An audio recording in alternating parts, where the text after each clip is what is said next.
Hello, and thank you for tuning in to the news on 18 WJTS this Wednesday, April 5th. We're so glad to have you join us. I'm Joyce Murrell reporting. The Oakland City Police are investigating an attempted abduction that took place on Monday afternoon. According to officers, a man driving a blue Hyundai Elantra with a donut for the right passenger side tire has not been seen since the incident where he was southbound on North Jackson Street from Morton Street. If you have any information on the subject, please contact the Oakland City Police Department. We'll bring you updates to this story as they become available. The DuBois County Probation Department contacted the DuBois County Sheriff's Office on Thursday, March 16th, to request assistance with the probation search of a Huntingburg woman. Upon arriving to her residence, officers made contact with 26-year-old Chloe Sibrel and 27-year-old Caleb Hundley, both of Huntingburg. During the search, officers located multiple storage bags containing a green plant-like material totaling approximately 179.9 grams, THC cartridges containing more than the legal amount of THC, and multiple items of paraphernalia. A small child has also been living inside the residence.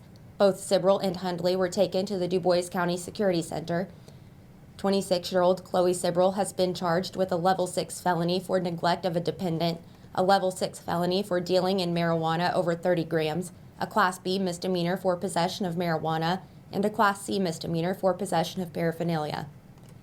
27-year-old Caleb Hundley was charged with a Level 5 felony for dealing in marijuana with a prior conviction, a Level 6 felony for possession of marijuana with a prior drug offense conviction, a Level 6 felony for neglect of a dependent, a Class C misdemeanor for possession of paraphernalia.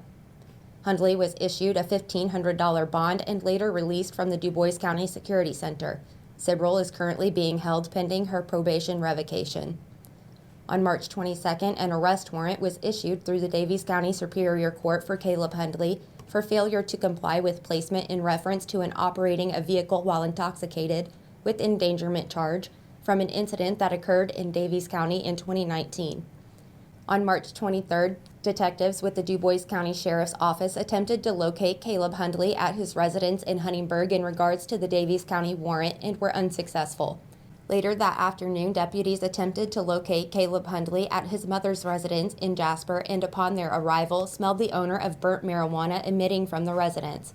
A search warrant was applied for and granted through the DuBois County Superior Court. A search of the residence produced 31.4 grams of marijuana, miscellaneous items of drug paraphernalia, and a stolen handgun.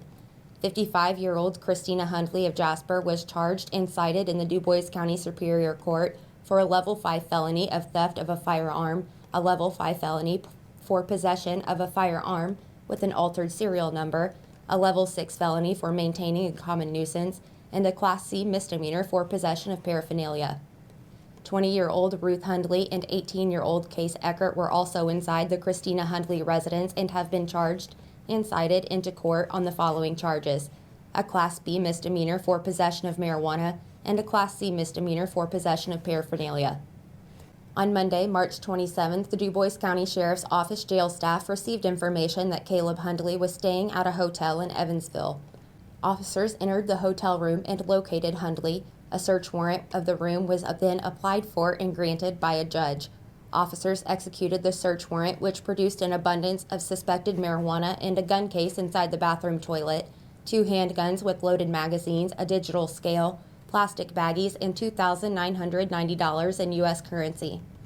Caleb Hundley has now also been charged in Vanderburgh County for a Level 5 felony count of unlawful carrying of a handgun for 2 counts, a Level 6 felony count of possession of marijuana. Several hundred 8th grade students from every school in DuBois County flooded the halls of Jasper High School this afternoon for the 2nd annual Career Cruise. For the second time since the delay of its debut due to the COVID-19 pandemic, 85 businesses gathered to provide these students with a unique hands-on experience. Dana Coons works as a career counselor for the Greater Jasper Consolidated School District and took time to explain more about what the Career Cruise entails for students and the businesses that show up to speak with them. Stick around for the weather coming up after my interview with Ms. Dana Coons.